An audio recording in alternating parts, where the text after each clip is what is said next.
전도사님이 계셨습니다. 참 늘 밝고 상냥한 미소 때문에 많은 사람들에게 참 사랑받고 인정받고 또 많은 사람들에게 존경받는 그런 전도사님이셨습니다. 저도 그분을 딱 보면서 참 얼마나 인상이 좋으신지 꼭 천사 같았습니다. 야, 저렇게 예쁜 분이 계실까? 본인 스스로는 안 예쁘다 그러는데 제가 봤을 때는 굉장히 예쁘게 보였습니다. 실제로 외모가 출중한 것은 아닙니다. 그런데 성령의 충만함으로 오는 그 아름다운 외모, 그 아름다운 인상, 그것 때문에 주변 사람들한테 참 많이 인정받고 칭찬받는 분이셨습니다. 원래 그분은 그 교회 권사님이셨는데 나중에는 은혜 받으시고 신학까지 하셔서 전도사님이, 그 교회 전도사님이 되신 그런 분이십니다. 어느 날 저는 그분의 간증을 들을 기회가 있었습니다. 그런데 어떻게 이런 분이 이런 어려움을 당할 수 있을까 할 정도로 충격을 받았습니다. 그분은 결혼을 하고 첫째 아이를 낳고 난 다음에 얼마 안 돼서 곧 둘째 아이를 임신하게 되었답니다. 근데 그날 아침에 자기 남편이 잠시 누구를 좀 도와주겠다고 해서 나갔다가 아주 끔찍한 교통사고를 당하게 되었다는 것입니다. 그래서 시체로 돌아왔습니다. 그것 때문에 20대의 이 전사님이 얼마나 충격을 받았는지 나중에 정말 아무것도 보이는 것이 없었다고 합니다. 그 아이가 특히 아빠 없이 둘째 아이가 태어났을 때 그 얼마나 서럽든지 이 아이를 어떻게 키울까 하는 생각 때문에 그렇게 많이 울었다는 겁니다. 20대 젊은 나이에 과부가 되어서 아빠 없이 아이를 키우려 하니 참 여러 가지 답답하기도 했었고 또 그렇게 버텨내기 위해서 이분은 여러 가지 전전긍긍하면서 우유 배달도 하고 식당 일도 하고 파출부 일도 하고 하면서 참 안 해본 것이 없을 정도로 참 다니면서 많은 일들을 했었다고 합니다. 그렇게 그 아이를 먹여 살리기 위해서 피투성이처럼 그렇게 살다 보니까 어느덧 보니까 자기가 중년이 되었다라는 것이죠. 그분의 이야기를 가만 들으면서 참 정말 그렇게 전혀 고생할 것 같지 않았던 그런 분인데 이렇게 고생했었구나라는 사실들을 알게 되었는데 그분이 그때 저한테 그런 말씀을 하시더라고요. 목사님, 그때는 정말 힘들고 고통스러웠지만 지나고 나니까 그 모든 것이 나를 연단시키시는, 나를 나중에 하나님의 복음을 증거하는 사람이 되기 위한 하나님의 훈련이었습니다 라고 얘기를 하더라고요. 안 어려웠겠습니까? 너무나 힘들었을 것입니다. 그런데 그 힘든 순간을 오히려 하나님의 은혜의 시간으로 바꾸어 가시는 그 모습을 보면서 참 제가 은혜를 많이 받았습니다. 그리고 또 그분이 그런 얘기를 하시더라고요. 제가 고난 당하고 나니까, 어려움을 당해보고 나니까 어려움 당하는 사람들의 마음을 충분히 이해가 할 수 있었습니다. 그래서 우리 흔히들 고난은 축복의 통로다라고 하는 말을 하잖아요. 그런 것 같습니다. 고난을 통해서 우리는 어려움 당하는 사람들을 이해하게 되고 내 마음이 훨씬 더 성숙하게 되고 하나님의 그 축복과 은혜 속에 거할 수 있는 것 같습니다. 오늘 성경에도 보시면 알 수 없는 병 때문에 고통당하는 그런 가정이 있었습니다. 그것은 베단이라고 하는 그런 마을에 사는 그 마르다의 가정입니다. 잠시 보겠습니다. 베다니는 이게 1900년대 아마 초에 찍었던 사진인 것 같습니다. 엽서에 남겨져 있는 것인데요. 그때 당시는 잘 바뀌지 않으니까 아마 이런 형태의 어떤 베다니 마을이 형성되었지 않았을까 싶습니다. 근데 이것이 오늘날 어떻게 바뀌었냐면 이렇게 바뀌었습니다. 이 베다니 마을이 이렇게 바뀌었고 위성사진으로 이렇게 찍어 왔는데 그 옆에 이쪽에 있는 이곳이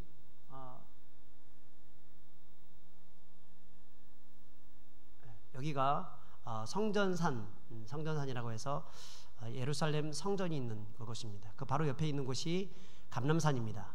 그리고 그 옆에가 벳바게, 그 아래쪽이 베다니입니다. 이 성전산에서부터 시작하여서 베다니까지는 직선거리 말고 이 거리상 약 3km 정도 떨어져 있습니다. 저 길을 통해 가지고 여리고로 내려가게 됩니다. 그 중간에 이 베다니가 있었는데 예수님께서는 항상 이 베다니 마을에 늘 들리곤 하셨습니다. 항상 성전에 오르실 때마다 여기에 들려서 잠시 쉬어가곤 하셨습니다. 자, 벳바게가 있는데 이 벳바게에서 그 감람산까지 이런 식으로 가게 되는데 이걸 그림으로 사진으로 한번 표시해 보았습니다. 이렇게 지나갑니다. 이해가 되시죠? 네, 저런 식으로 해서 예루살렘 성전까지 쭉 가게 된다는 겁니다. 이 베다니 마을에 바로 이 나사로의 마르다와 또 마리아가 살고 있었습니다. 아마 이 3남매는 부모가 누구인지에 대해서 성경에 나오지 않는 것으로 봤을 때 이 3남매만 거기서 살고 있는 것으로 볼 수 있습니다. 그래서 그런지 그들은 예수님을 자기의 부모님을 섬기는 마음으로 지극정성으로 아마 섬겼던 것 같습니다. 누가복음 10장 38절에서 42절까지 보시면 그들이 얼마나 예수님을 정성을 다해서 모셨는지를 알 수 있습니다. 예수님이 자기 집에 오시자 마르다가 손수 밥상을 차려줍니다.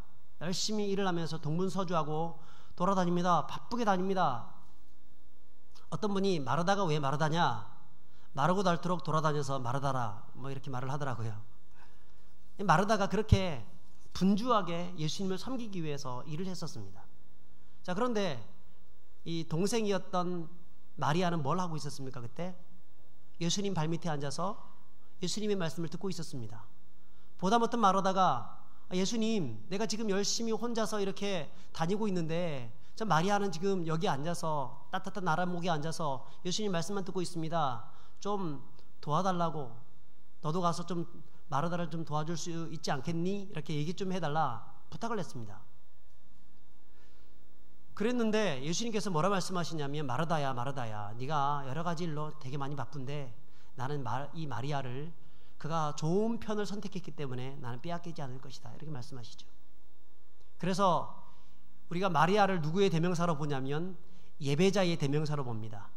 예배를 귀하게 여겨서 예수님 발밑에 앉아서 예수님의 말씀을 귀하게 들었던, 집중해서 들었던 이 마리아처럼 우리도 예배합시다 이렇게 말을 참 많이 합니다. 근데 여러분, 이 마리아가 단순히 예배만 잘 드린 것이 아닙니다. 그는 예배를 드렸으면 예배자다운 삶이 뒷받침되어 있었습니다. 그는 예수님을 얼마나 이 마르다 이상으로 지극정성으로 잘 섬겼냐면 오늘 2절에 보면 그거에 대해서 잘 나와 있습니다. 2절 같이 읽습니다. 이 마리아는 향유를 주께 붓고 머리털로 주의 발을 씻기던 자요 병든 나사로는 그의 오라비더라. 이 마리아에 대해서 설명을 하고 있는데 그는 향유를 주께 붓고 머리털로 주의 발을 씻기던 자다라고 얘기합니다. 여러분, 그때 당시 향유가 얼마입니까? 우리가 흔히 아는 예로 300데나리온입니다. 한 데나리온이 하루의 일당이기 때문에 300일치 일당, 요즘 말로 하면 1년 연봉입니다. 1년 연봉을 한 방에 풀어 넣어 가지고 예수님을 섬기기 위해서 쏟아부을 수 있었다는 것은 그는 그 마음속에 그 어떤 예배자로서의 그런 마음만 있었던 것이 아니라 그는 그 마음속에 예수님을 전적으로 삶으로 헌신하겠다고 하는 그런 헌신된 부분들이 있었다는 것이죠. 아무리 뭐 예수님을 위한다고 하더라도 1년치를 한 방에 이렇게 예수님께 쏟아부을 수 있는 그런 믿음을 가진 사람들이 이 세상에 몇 명이나 되겠습니까? 그런데 마리아는 예배만 드릴 줄 아는 그런 여성이 아니라 예배와 함께 행동으로서 주님을 섬길 줄 아는 그런 여성이었다는 것이죠. 사실 오늘날 교회도 보면 그런 분들이 많습니다. 돈뿐 아니라 꼭 돈이 아니더라도 삶으로 그렇게 헌신하는 분들이 참 많습니다. 그런 분들을 통해서 교회가 세워져 나가는 것입니다. 여러분, 우리가 주일 되면 행복한 시간이 있습니다. 언제죠? 네, 밥 먹는 시간이죠. 밥 먹는 시간. 예배 시간이라고 하면 참 좋겠는데 밥 먹는 시간이 굉장히 행복합니다. 근데 그 밥 먹는 시간을 위해 가지고 수고하시는 분들 여러분 생각해 보십시오.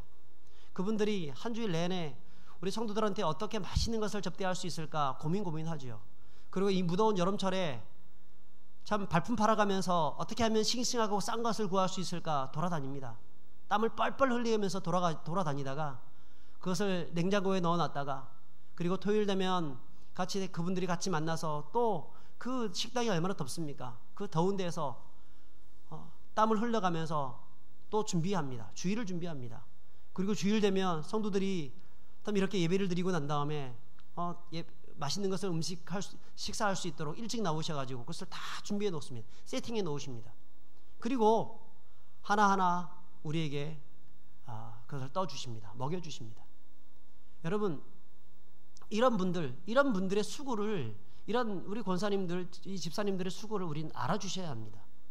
이런 분들뿐 아니라 여러분, 방송실을 보십시오. 방송실처럼 사람들이 그냥 지나치는 곳도 잘 없습니다. 굉장히 수고를 많이 하는데도 불구하고 방송실은 그냥 잊혀져 버립니다. 그런데 방송실이 없으면 우리가 이렇게 어떻게 예배를 제대로 드릴 수 있겠습니까? 방송실이 없으면 제가 어떻게 설교를 할 때 자연스럽게 여러분들한테 이 설교 소리를 전달할 수 있겠습니까? 조금만 지나고 제 목이 찢어지지 않겠습니까?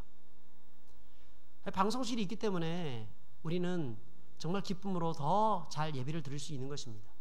가만 보니까 토요일마다 오셔가지고 주일 준비를 하는 것을 봤습니다. 그 집사님이.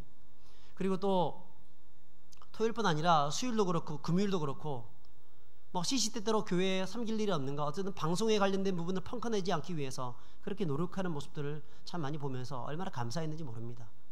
여러분, 방송실뿐 아니라 주일학교 교사도 그렇습니다.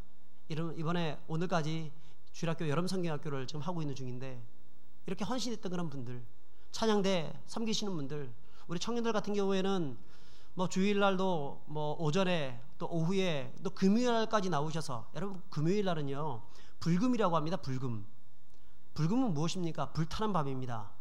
청년들끼리 같이 모여가지고 자기 친구들끼리 모여서 영화도 보고 열심히 놀고 싶은 그런 밤입니다. 그런데 주님의 교회를 생각해서 섬기기 위해서 금요일에 나와서 찬양으로 섬기는 그런 청년들을 보면서 얼마나 귀합니까? 그죠? 이런 사람들의 이 수고와 노력들을 알아줘야 합니다. 뒤는 곳, 보이지 않는 곳에서 헌신하고 수고하시는 그런 분들, 여러분, 교회는 바로 그런 분들의 수고를 통해서 세워져 나가는 것입니다. 목사가 설교 한번 잘한다고 해가지고 교회가 부흥하는 것이 아닙니다. 교회는 그런 분들의 수고를 통해서 성장해가고 세워져 가는 것입니다. 오늘 마르다와 마리아를 보십시오.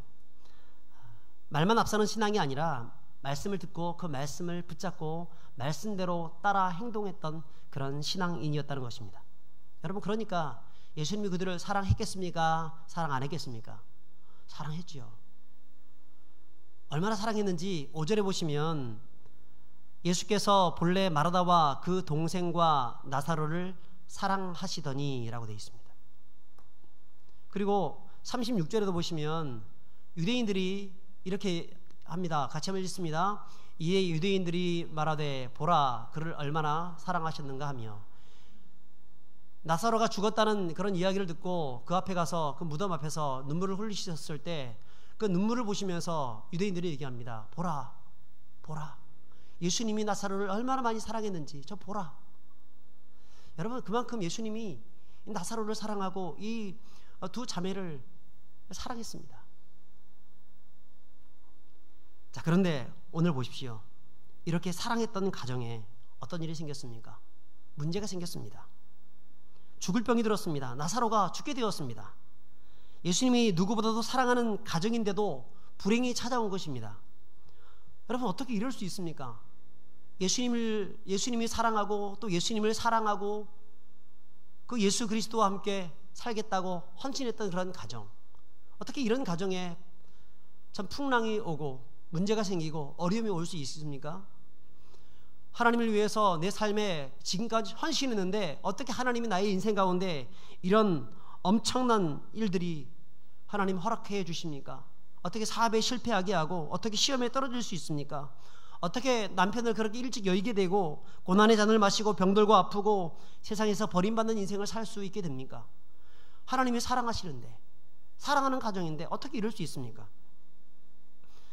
우리가 세상 사람들은 우리에게 이런 것 가지고 자꾸 이야기합니다. 어떻게 네가 그렇게 주를 위해서, 교회를 위해서 그렇게 헌신하는데 네한테 그렇게 병이 오냐, 네한테 그런 문제가 생기냐, 자꾸 이런 식으로 말을 하기 시작합니다. 근데 뭘 몰라서 그렇습니다. 왜냐하면 보편적인 그런 죄로 인해서 우리 인생 가운데 잊혀진 그 해악들이 있다는 사실을 저들은 모릅니다. 그냥 과학적으로만 저들은 생각하기 때문에, 합리적으로만 생각하기 때문에 그렇습니다. 여러분, 과학으로 설명할 수 있는 부분도 있지만 설명하지 못하는 부분들이 훨씬 더 많습니다. 예를 들어서 교통사고가 났다고 칩시다. 그러면 과학적으로 설명할 수 있겠죠. 네가 지금 운전을 과격하게 해서 그렇다. 네가 어떤 이 자동차에 어떤 문제가 있어서 그렇다라고 설명해 나갈 수 있습니다. 어떤 암에 걸린 사람을 향해서 그래, 당신이 암 유발 음식들을 많이 먹어서 그렇다. 그래서 건강하게 조심해라, 주의해라, 이렇게 말을 할 수도 있을 것입니다. 그런데 여러분, 그것만 가지고 암이 생기는 것은 아니지 않습니까?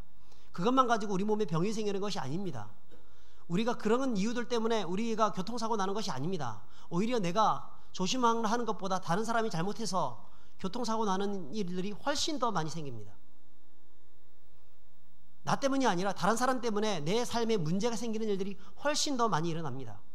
내가 전혀 문제가 없음에도 불구하고. 과학적으로 설명할 수 없는 분들이 너무 많다는 것이죠. 자, 그러면 과학을 뛰어넘는 다른 영역이 있다는 것입니다. 그 영역을 초과학적인 영역이라고 합니다. 초과학적인 영역. 우리 인간의 생각 가지고는 이해할 수 없는 영역들이 이 세상에 너무너무 많이 일어나고 있습니다. 그런데 그 초과학적인 영역을 성경에서 얘기하고 있습니다. 세상은 합리적으로 과학적으로 뭔가 증명해 보려고 자꾸 하지만 증명할 수 없는 것들이 굉장히 많이 일어나는데 그것을 성경에서 말을 하고 있다는 것입니다. 왜 우리가 예수 믿는 사람들인데, 왜 우리가 선한 일을 많이 하고 있는데, 그래도 은덕을 많이 베풀고 있는데 왜 우리에게 어려움을 당할 수 있을까? 그것은 과학적인 것 가지고 증명할 수 있는 게 아니라 초과학적인 것을 가지고 말을 할 수가 있습니다. 그게 무엇이냐면 죄의 권세입니다. 그 죄의 권세. 이 세상 가운데에서 공중권세 잡은 자가 온 세상을 지금 통치하고 있고, 우리는 그 아래서, 그 죄의 권세 안에서 우리가 살아가고 있기 때문에 우리는 그 속에서 불행해지고 어려움 당하고 힘들어지는 것입니다. 이것은 보편적인 것입니다. 어느 누구에게, 한 사람에게만 그렇게 있는 것이 아니라 사람이라고 하면 보편적으로 모든 사람들에게 다 있게 되는 그런 일들이라는 것입니다. 여러분 생각해 보십시오. 만약에 비가 억수같이 많이 내리고 있는데 나는 절대 비 안 맞아, 나는 비 사이라고 막가야 해가지고 뛰어들었다가 비 안 맞는 사람이 있습니까? 모든 사람은 다 비 맞는 것입니다. 비가 올 때에는 우산을 들고 나가야 됩니다. 우비를 들고 나가야 비를 덜 맞습니다. 그런데 나는 비 안 맞아, 그것은 상식에 벗어난 행동입니다. 여러분, 비가 오는 곳에, 비가 오게 되면 사람들은 다 비를 맞는 것처럼 모든 사람들은 이 죄로 관영한 이 세상 가운데 살고 있는 동안에는 누구든지 다 그 죄의 그 저주 아래 있게 되는 것입니다. 썩은 물, 오염된 물을 마시게 되면 누구나 식중독에 걸리고 몸에 두드러기가 나고 문제가 생기는 것처럼 우리는 예수 믿는 사람이든 예수 믿지 않는 사람이든지 간에 상관없이 보편적으로 임하는 그런 죄의 저주가 있게 되는 것입니다. 그런 것들 때문에 우리 삶 가운데 이렇게 문제가 생기는 것입니다. 자, 그러면 예수 믿는 사람이나 예수 믿지 않는 사람이나 무슨 차이가 있는가? 꼭 예수 믿을 필요가 있는가? 이렇게 얘기하는 사람들이 있습니다. 차이가 있습니다. 분명하게 차이가 있습니다. 크게 세 가지 차이가 있는데, 하나는 우리가 하나님의 자녀가 되었다고 하는 그 신분상의 변화가 있습니다. 신분상의 변화. 그 사람들과 똑같이 어려움을 당하지만 우리는 어떤 사람이냐면 하나님의 자녀가 되었습니다.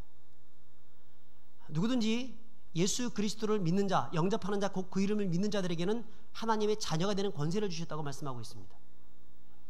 그러면 우리가 하나님의 자녀가 되었다는 그런 차이가 있습니다. 또 하나의 차이가 뭐냐면 우리가 돌아갈 본향이 있다는 겁니다. 여러분, 본향이 있는 사람과 본향이 없는 사람의 차이가 극명하게 차이 납니다. 어떤 차이가 납니까? 본향이 있는 사람은 불안하지 않습니다. 돌아갈 곳이 있기 때문에 안정됩니다. 근데 본향이 없는 사람들은 불안합니다. 돌아갈 곳이 없습니다. 어떻게 될지 모릅니다. 그러니까 뭔가 그 불안함을 감추기 위해서 인간적인 노력들을 많이 해보지만 이 불안감, 이 공허감을 감출 수가 없는 것입니다. 그들은 뭔가 쫓기면서 살아가고 답답해하면서 살아갑니다. 여러분, 캠핑족들이 요즘 참 많이 늘고 있죠. 저도 캠핑을 좋아하는 편입니다만, 여러분, 아무리 캠핑을 좋아하는 사람이라고 해도 그 텐트 속에 영원히 살라고 하면 도저히 못 살 것입니다. 성경은 우리에게 마치 텐트 속에 사는 이 장막과 같은 인생이라고 말씀합니다. 근데 그곳에 영원히 산다고, 거기서 평생 그 텐트 속에서 산다고 하면 너무나 힘들고 너무나 고통스러울 것입니다. 즐겁지 않을 것입니다. 그런데 텐트에 살면서도 즐거운 사람들이 있습니다. 어떤 사람들입니까? 집이 있는 사람들, 아파트가 있는 사람들. 내가 잠시 여기 내려와가지고 내가 지금 여기서 있지만 내일 모레 되면 이거 정리하고 집이 따뜻한 집, 또 시원한 우리 집으로 돌아갈 것이다. 그 아파트가, 그 집이 있는 사람들은요, 그 텐트 생활이 즐거운 것입니다. 여러분, 예수 믿지 않는 사람과 예수 믿는 사람의 차이가 그것입니다. 저들은 돌아갈 본향이 없기 때문에 이 세상에서 허랑방탕한 거 다 누려보지만 즐겁지 않은 것입니다. 항상 공허하고 답답한 것입니다. 그런데 우리는 돌아갈 본향이 있기 때문에 우리는 이 세상에서 어려움을 당할 수도 있지만 그 속에서도 감사할 수 있고 안정할 수 있고 안심할 수가 있는 것이죠. 그게 예수 믿는 사람과 예수 믿지 않는 사람의 극명한 차이라는 것입니다. 또 예수 믿는 사람과 믿지 않는 사람들의 또 차이가 있습니다. 그것은 뭐냐면 어떤 문제가 생겼을 때, 어떤 답답한 일이 생겼을 때 그 문제를 가지고 나아갈 대상이 있다는 것입니다. 예수 믿지 않는 사람들은 문제를 가지고 나아갈 대상이 없기 때문에 자기 인간적인 멘토를 찾아간다든가, 또 아니면 그 문제를 해결하기 위해서 점집을 찾아간다든가, 토정비기를 본다든가, 자기 나름대로 세속적인 방법을 가지고 그 문제를 해결하려고 노력하다가 그게 안 되면 목숨을 끊기도 합니다. 자, 그런데 예수 믿는 사람들은 어떻습니까? 문제가 생겼을 때 그 문제를 해결할 수 있는 그런 대상자가 있습니다. 누구시죠? 예수님이시죠. 예수님께 찾아갑니다. 길이요 진리요 생명 되신 예수님, 그분이 나의 모든 문제를 해결해 주실 수 있는 내 삶의 정답이라고 생각하기 때문에 그 정답 되신 그 예수님 앞에 찾아가서 묻는 것입니다. 그걸 기도라 그럽니다. 오늘 보십시오. 마르다가 자기 삶에 문제가 생겼습니다. 자기 오라버니 이 나사로가 죽게 되었습니다. 그러니까 누구를 찾아갑니까? 예수님 찾아가지요. 예수님께 자기 사람을 빨리 보냅니다. 그래서 빨리 와서 우리 나사로를 살려주십시오. 곧 죽게 되었습니다. 그렇게 얘기할 수 있는 것입니다. 여러분, 예수 믿는 사람들이 이렇게 믿지 않는 사람들과 차이가 바로 예수님께 내 삶의 모든 문제들을 가지고 나가서 기도할 수 있다는 것이죠. 여러분, 고난은 축복의 통로다라는 말을 우리가 합니다. 고난은 축복의 통로 맞습니까? 맞긴 맞지만 고난은 축복의 통로가 아닐 수 있습니다. 언제 아니냐면 고난을 그냥 고난으로만 해석할 때는 축복이 되지 않습니다. 반드시 고난과 그 축복 사이에 무엇을 두어야 하냐면 기도를 두어야 합니다. 고난 당하고 난 다음에는 무조건 축복이 온다. 아닙니다. 그런 논리는 없습니다. 고난 때문에 계속해서 고난 당하고 계속해서 절망하시는 분들이 얼마나 많습니까? 그들에게 그 고난이 축복이 안 되는 경우가 너무나 많습니다. 그런데 하나님께서 고난이 축복이라고 하시는 이유가 뭐냐면 그 고난 중에 누구를 찾냐면 예수님을 찾기 때문에 그게 축복이 되는 것이죠. 예수님 찾지 않으면, 예수님께 나가지 않으면 축복이 되지 않는 것입니다. 그 예수님을 찾음을 통하여서 그 예수님의 그 전능하신 능력이 내 삶 가운데 함께 하시고, 예수님의 그 안정감이 내 안에 함께 하시고, 또 이 땅 가운데서 살아가는 동안에 우리가 예수 그리스도로 인해서 얻어지는 그 유익과 축복들은 너무 많기 때문에, 그리고 더 나아가서 아까 초대에 제가 말씀드렸던 것처럼 그 전사님처럼 그 예수님께 기도함을 통하여서 어떤 인생이 될 수 있습니까? 오히려 더욱더 예수님을 닮아가는 인생이 되고, 더욱더 변화된 인생이 되고, 고난과 불행이 있지만 그 속에서 그 모든 것들을 극복해 나가는 그런 인생이 될 수 있다는 것이죠. 그렇기 때문에 기도할 때 비로소 고난이 축복의 통로가 될 수 있는 것입니다. 저는 여러분들이 바로 기도를 통하여서 저와 여러분들 가운데 있는 모든 고난들을 축복으로 바꾸어 나가시는 그런 분들이 될 수 있기를 주의 이름으로 축복합니다. 자, 그런데 예수님이 이제 이렇게 찾아간 그에게, 그래서 기도했던 그를 향하여서 이렇게 말씀을 하십니다. 우리 4절 같이 읽어보겠습니다. 시작. 예수께서 들으시고 가라사대 이 병은 죽을 병이 아니라 하나님의 영광을 위함이요 하나님의 아들로 인하여 영광을 얻게 하려 함이라 하시더라. 여러분, 우리가 예수님께로 가면 예수님이 뭐라 말씀하십니까? 이 병은 죽을 병이 아니다 라고 말씀합니다. 죽을 병, 이 병은 죽을 병입니다. 죽을 병인데 예수님은 이 병을 죽을 병이 아니다 라고 얘기하십니다. 왜 그렇습니까? 죽을 병인데 이 병은 나중에 이 병으로 인해서 나사로는 죽게 되었습니다. 그런데도 불구하고 예수님은 이 병을 죽을 병이 아니다 라고 얘기하십니다. 이것은 예수님이 이 병을 바라보는 그런 관점 때문에 그렇습니다. 여러분, 예수님께서는 이 병을 어떤 식으로 바라봤냐면 우리 11절에 제가 한번 읽어보겠습니다. 이 말씀을 하신 후에 또 이르시되 우리 친구 나사로가 잠들었도다. 그러나 내가 깨우러 가노라. 잠들었다고 합니다. 예수님께서는 이 죽을 병이라 이 관점을 잠들었다는 그런 관점으로 바라보고 있다는 것입니다. 그래서 예수님 앞에서는 이 문제가 더 이상 문제가 되지 않는 것입니다. 여러분, 우리 삶 가운데에서 문제가 있습니까? 그런 문제들을 주님께 가지고 나가게 되면 주님께서 그것을 뭐라 말씀하시냐면 그것은 너의 입장에서 봤을 때는 죽을 병이지만 나의 입장에서 봤을 때는 죽을 병이 아니다 라고 얘기하는 것이죠. 그냥 잠자고 깨워서 깨울 수 있는 그런 것에 불과하다는 것입니다. 여러분, 그러므로 우리는 주님 앞에 우리의 삶의 모든 문제들을 가지고 나갈 수 있어야 할 줄 믿습니다. 그럴 때 주님께서 모든 문제의 해결자 되시는 주님께서 우리 삶에 가장 좋은 길들을 열어주시고 길을 열어주시고 채워주시고 충만한 은혜를 더하여 주시는 것입니다. 물론 그 과정에 우리에게 인내가 요구됩니다. 어떤 인내가 요구되냐면 참 예수님이 하시는 행동이 이해가 되지 않을 때가 있습니다. 언제까지 기다려야 되는가 하는 생각이 들 때가 있습니다. 우리 6절을 보시면 참 이상한 행동을 하십니다. 예수님께서 같이 읽습니다. 나사로가 병들었다함을 들으시고 그 계시던 곳에 이틀을 더 유하시고. 여러분, 병들었으면 당장 가서 고쳐줘야 되겠죠. 사랑한다고 하면 사랑하는 자가 병들었는데 그냥 잠이나 자고 천천히 가고 이게 있을 수 없는 일입니다. 당장 달려가는 것입니다. 만약에 제 아이가 병들었다고 하면 저는 달려갈 것입니다. 하던 일 멈추고 달려갈 것입니다. 그런데 예수님께서는 그렇게 하지 않습니다. 우리 교회에 의사 선생님들이 계신데 어떻습니까? 만약에 자기가 치료하고 있는 그 환자가 지금 병들었다는 얘기를 딱 들었을 때 집에서 눕고 있다가도 자고 있다가도 그런 연락을 딱 병들어서 죽게 되었다는 얘기를 듣게 되면 어떻습니까? 당장 벌떡 일어서 가지고 옷 갈아입고 달려가겠죠. 여러분, 그것이 의사입니다. 그렇지 않으면 그거는 돌팔이죠. 근데 여러분 어떻습니까? 지금 예수님께서는 마치 돌팔이처럼 행동하고 있습니다. 자기 사랑하는 이 나사로가 죽었다 그러는데 이제 병들었다 그러는데 거기에 달려갈 생각하지 않고 이틀 동안 더 유하고 있습니다. 더 지체하고 있습니다. 왜 그렇습니까? 왜 예수님께서 이러고 하고 있을까요? 왜 그렇습니까?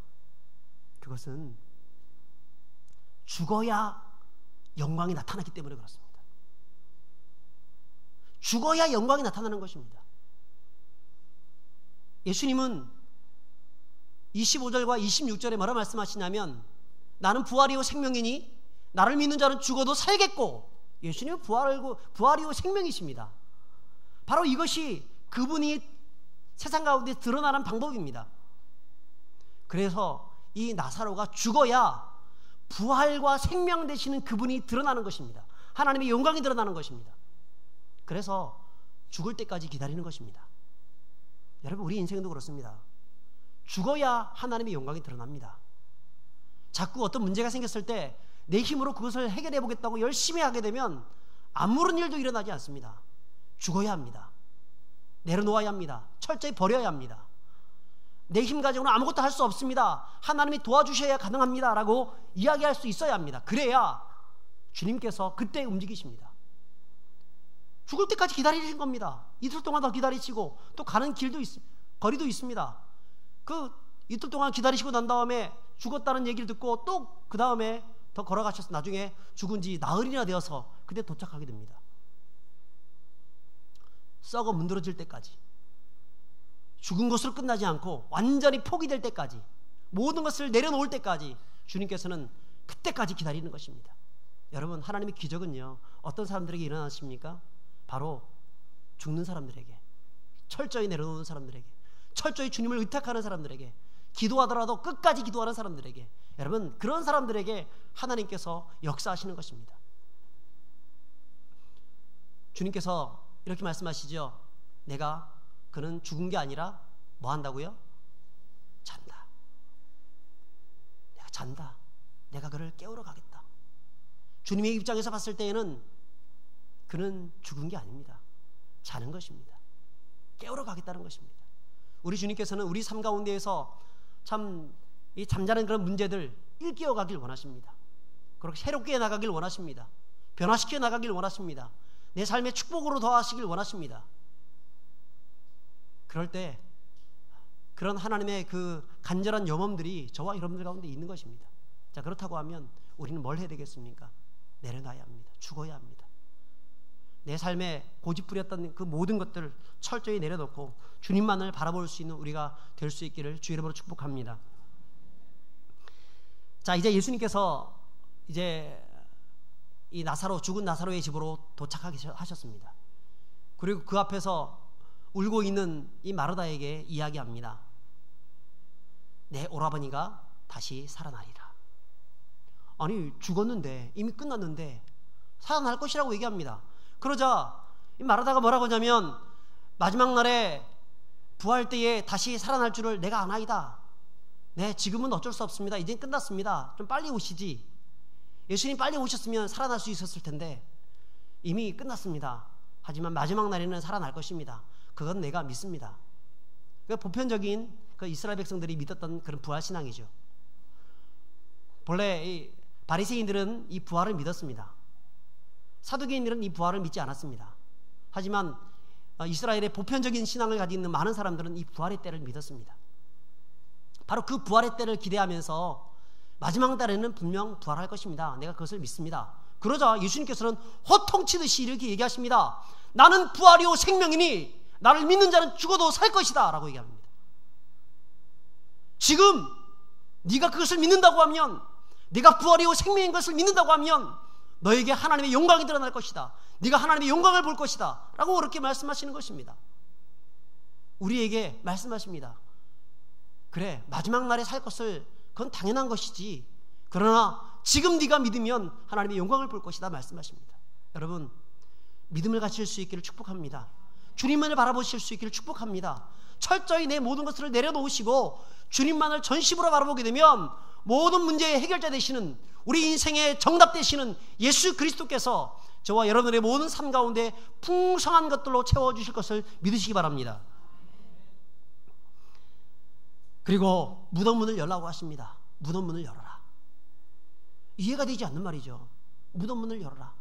예, 썩은 지 지금 나흘이나 되어서 냄새가 납니다. 그래도 열어라. 여러분, 열 때, 말씀에 순종할 때, 말씀을 붙잡고 나갈 때 하나님의 기적이 나타나는 것입니다. 문을 열어라. 문을 엽니다. 도대체 이게 무슨 뜻인지 전혀 이해하지 못한 채 코를 붙잡아가면서 냄새나는 것을 참아가면서 문을 열었습니다. 그때 예수님께서 얘기하십니다. 말씀하십니다. 선포하십니다. 나사로야 나오라. 나사로야 나오라.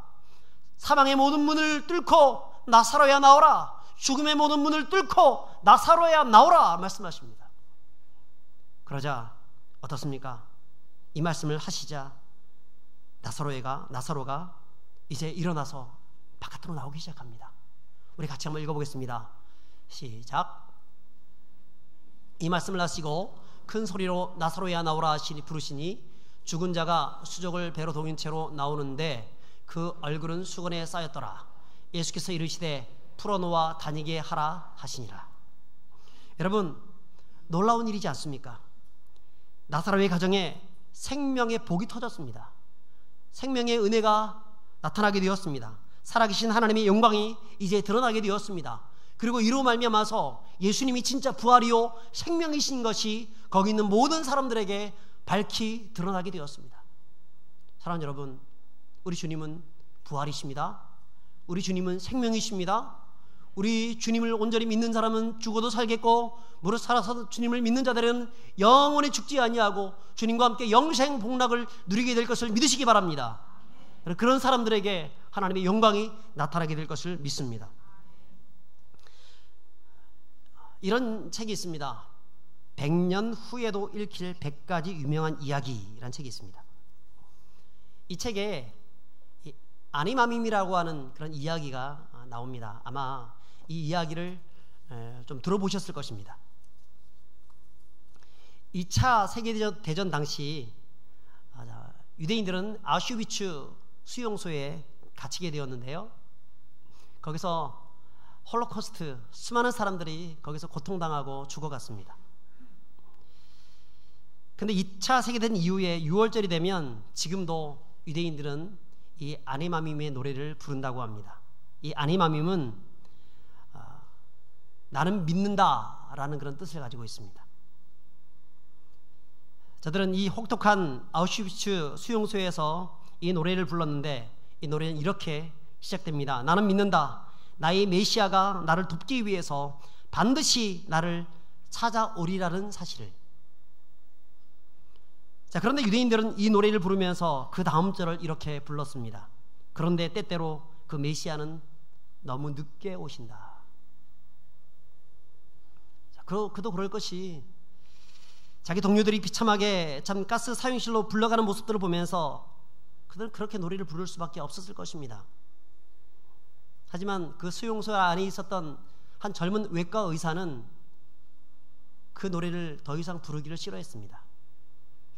그리고 모든 사람들이 잠든 밤에 그런 우연히 구하게 된 유리 조각 하나 가지고 자기의 덥수룩한 수염을 자르기 시작합니다. 깎아내기 시작합니다. 턱에서 뺨에서 피가 났지만 그렇게 피가 터지면서도 그는 자기의 모든 수염들을 깎아냈습니다. 그리고 하나님께서 나를 그분의 뜻 가운데 있다고 하면 나는 여기서 죽지 않고 반드시 살아나게 될 것이다 라고 하는 마음을 갖게 되었습니다. 혹독한 그 가스 사용실로 데려가기 위해서 경찰들이 들어왔을 때, 나치 경찰들이 들어왔을 때 이 수염 없는 새파란 이 청년의 얼굴을 보면서 불쌍한 마음이 들었는지 그를 놔두고 다른 사람들을 데리고 가는 것입니다. 그렇게를 오랫동안 여러 번 그렇게 하더니 마침내 얼마 안 돼서 전쟁이 끝나게 되었습니다. 그리고 이 청년은 몇 안 되는 그 수용소의 생존자가 되었는데 거기서 나오면서 이 청년은 이렇게 노래를 불렀다고 합니다. 고쳐서 불렀다고 합니다. 나는 믿는다. 나의 메시아가 반드시 찾아와서 나를 도와주시라는 사실을.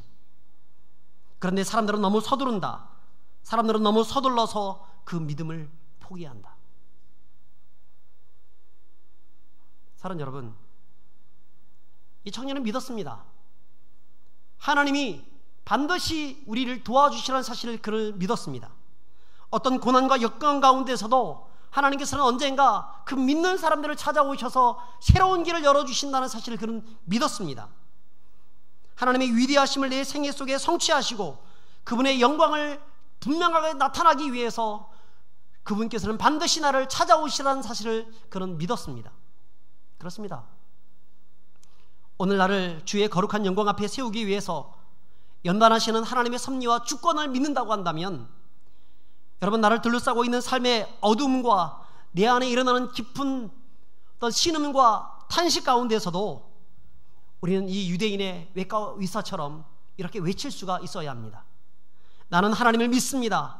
나의 메시아가 나의 삶에 처하고 있는 역경과 어둠 속에서도 찾아오셔서 반드시 나를 도와주시라는 그 하나님, 그 전능하신 하나님을 내가 믿습니다. 여러분, 이런 노래를 부를 수 있기를 축복합니다. 여러분, 서두르지 마십시오. 여러분, 포기하지 마십시오. 여러분, 하나님께서는 오늘도 나를 도와주기 위해서 우리 가운데, 우리 삶 가운데 찾아오십니다. 그리고 때로는 인내하라고 하십니다. 기다리라고 하십니다. 죽으라고 하십니다. 내려놓으라고 하십니다. 그리고 전심으로 주님을 향해서 기도하라고 하십니다. 너희가 기도하게 되면 너의 삶의 모든 고난이 축복으로 열릴 것이라고 말씀하고 있습니다. 그렇기 때문에 오늘 우리의 삶 가운데서 문제가 있을 때에 그때마다 주님을 바라보실 수 있기를 주의 이름으로 축복합니다. 주님을 의지하실 수 있길 바랍니다. 그리고 나의 삶에 찾아오셔서 나의 삶의 거룩한 영광을 보여주시는 하나님의 그 능력으로 말미암아서 하나님께 영광 돌려주시고, 또 하나님께 영광을, 하나님의 그 삶 가운데에서 하나님의 영광을 돌리는 삶, 그런 삶을 살아가시는 저와 여러분들이 될 수 있기를 주의 이름으로 축복합니다. 우리 함께 찬양하겠습니다.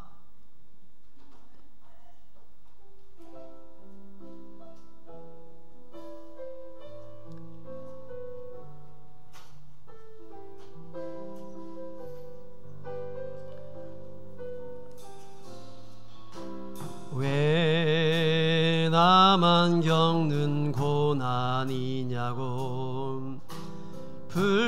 불평하지 마세요. 고난의 뒤편에 있는 주님이 주실 축복 미리 보면서 감사하세요. 너무 견디기 힘든 지금 이 순간에도 주님이 일하고 계시잖아요. 남들은 지쳐 앉아 있을지라도 당신만은 일어서세요. 힘을 내세요. 힘을 내세요. 힘을 내세요. 주님이 손잡고 계시잖아요.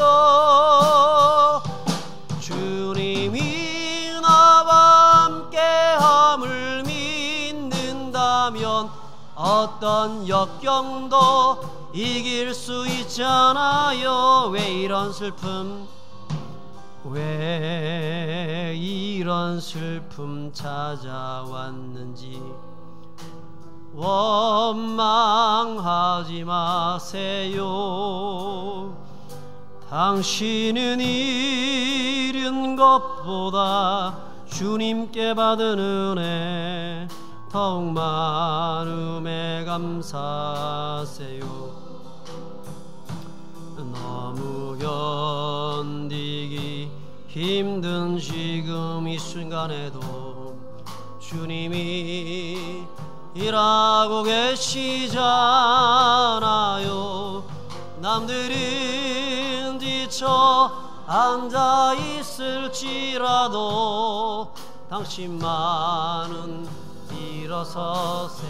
힘을 내세요. 힘을 내세요. 힘을 내세요. 주님이 손잡고 계시잖아요. 주님이 나와 함께함을 믿는다면 견딜 수 있잖아요. 이 시간 우리 한 번 더 이 찬양을 부를 때에 우리 옆 사람 손을 한번 잡고 한번 같이 한번 불러봤으면 좋겠습니다. 옆 사람에게 손을 꼭 잡아주세요. 힘을 내라고. 하나님이 당신과 함께하고 있다고. 어떤 문제 속에서도 하나님이 당신의 그 문제를 알고 계시다고, 그리고 그것을 통하여서 하나님의 영광을 드러내길 원하신다고 정말 간절히 축복하는 마음 가지고 한번 부르고 우리 옆에 계신 분들을 위해서, 우리 자신을 위해서 같이 한번 좀 기도하는 시간을 가졌으면 좋겠습니다. 왜 나만 겪는 고난이냐고 불평하지 마세요. 고난의 뒤편에 있는 주님이 주실 축복 미리 보면서 감사하세요. 너무 견디기 힘든 지금 이 순간에도 주님이 일하고 계시잖아요. 남들은 지쳐 앉아 있을지라도 당신만은 일어서. 옆 사람 손을 꼭 잡아주시면서 힘을 내세요. 힘을 힘내세요. 주님이 손잡고 계시잖아요. 주님이 나와 함께함을 믿는다면 어떤 역경도 이길 수 있잖아. 힘을 내세요. 힘을 내세요. 힘을 내세요. 주님이 손잡고 계시잖아요. 주님이 나와 함께함을 믿는다면 어떤 고난도 이길 수 있잖아요. 여러분 힘을 내시기 바랍니다. 주님이 여러분과 함께 하십니다. 주님이 우리와 함께 하십니다. 오늘 시간 같이 한번 기도하면 좋겠습니다. 내 앞에 이해할 수 없는 문제가, 감당할 수 없는 그런 고난과 문제가 있다고 하더라도 주님, 내가 주님께 기도하길 원합니다. 전심으로 주님을 바라보길 원합니다.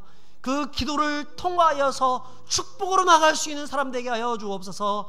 마침내 이 마르다의 가정에 하나님의 기적 같은 영광이 드러났던 것처럼 하나님 우리 인생 가운데에도 그런 하나님의 영광을 볼 수 있도록 하여 주시옵소서. 우리 함께 이 제목 가지고 우리 주여 한번 부르고 한번 기도합시다. 주여. 하나님 아버지 오늘 감사합니다. 우리 삶에 모든 문제가 있습니다. 그런 문제 속에서도 하나님을 전심으로 바라볼 수 있는 우리가 될 수 있도록 하여 주시옵소서. 아버지 하나님 도와주시고 인도하여 주시옵소서.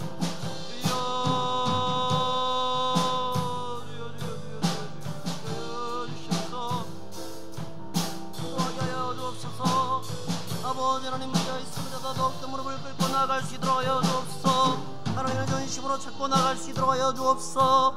이 병은 죽을 병이 아니라고 말씀하신 주님 앞에 우리 죽음의 문제를 잠자는 문제로 바꿔놓으시는 주님 앞에 우리 삶의 모든 문제를 내어놓고 나아가길 소망합니다. 주여 우리를 인도하시고 붙들어 주시옵소서. 그래서 아버지는 마침내 하나님 나사로를 살리시고 구원하시는 하나님의 역사를 우리 삶 가운데서 경험할 수 있도록 도와주시고 하나님의 살아계신 역사, 하나님의 구원의 역사, 부활이요 생명 되시는 예수님의 역사를 경험하여 주님께 영광 돌리고 우리가 될 수 있도록 하여 주시옵소서. 하나님 아버지 우리 삶 가운데에서 수많은 고난과 문제가 있습니다. 이해할 수 없는 문제가 닥쳐왔을 그때에 하나님 주님을 바라볼 수 있도록 하여 주옵소서.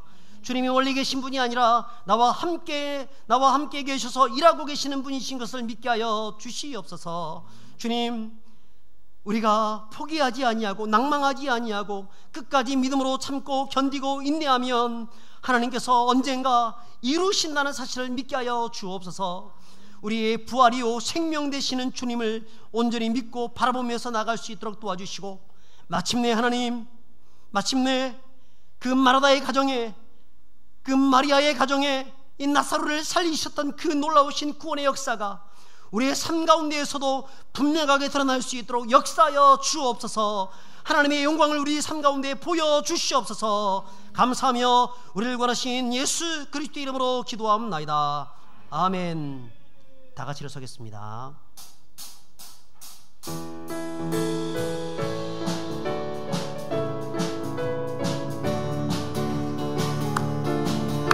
살아계신 하나님을 찬양합시다. 할렐루야. 하나님의 독생자 예수 날 위하여 오시었네. 내 모든 죄 사시려고 십자가 지셨으나 다시 사셨네. 살아계신 주 나의 참된 소망 걱정움이 사라지네. 사랑해 주네. 갈 길 인도하니 내 모든 삶의 기쁨을 충만하네. 주 안에서 거듭 나누리 기뻐하며 찬양하리. 가슴 속에 넘치는 확신 우리의 가는 길에 소망 넘치네. 우리 손을 들고 살아계신 주님을 찬양합시다. 살아계신 주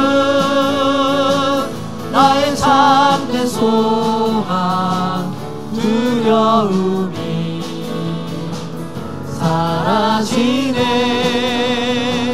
사랑의 주 내 갈 길 인도하리.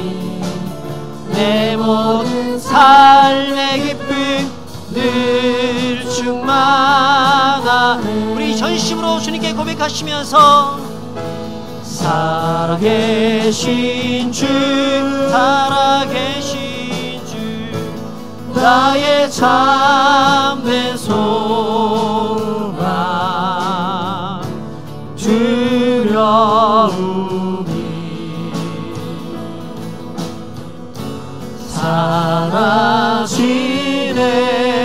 사라지네.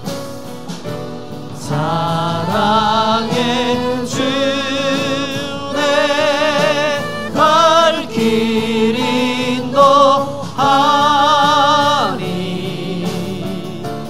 내 모든 삶의 기쁨 늘 충만하네.